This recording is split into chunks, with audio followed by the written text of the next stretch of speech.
નવરાત્રિ એટલે દેવી શક્તિની આરાધનાનો મહોત્સવ. નવ એટલે નવ અને રાત્રિ એટલે રાતો. આ 9 દિવસમાં દુર્ગા માતાના 9 સ્વરૂપોની પૂજા કરવામાં આવે છે. નવરાત્રિની મુખ્ય કથા.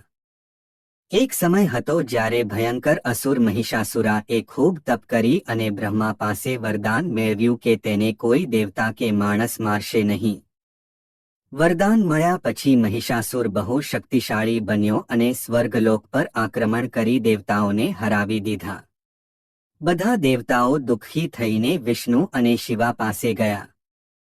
પછી બધા દેવતાઓની શક્તિ ભેગી થઈને એક દિવ્ય દેવી પ્રગટ થઈ, દુર્ગા માતા. દેવતાઓએ માતાને પોતાના શસ્ત્ર આપ્યા. શિવાનું ત્રિશૂલ, વિષ્ણુનું સુદર્શન ચક્ર, ઇન્દ્રનો વજ્ર. 9 દિવસનું યુદ્ધ. માતા દુર્ગા અને મહિષાસુરા વચ્ચે 9 દિવસ અને 9 રાતો સુધી ભયંકર યુદ્ધ થયું.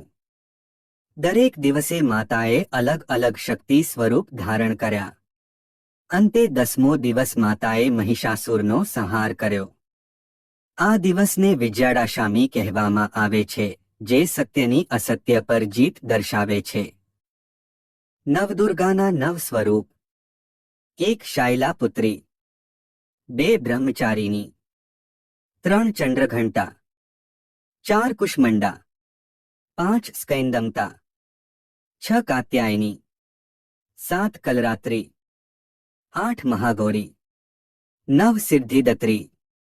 નવરાત્રિનો સંદેશ.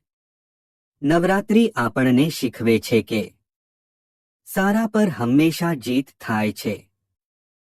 શક્તિ અને ભક્તિથી મુશ્કેલી દૂર થાય છે. માતા દુર્ગા ભક્તોને હિંમત અને રક્ષણ આપે છે.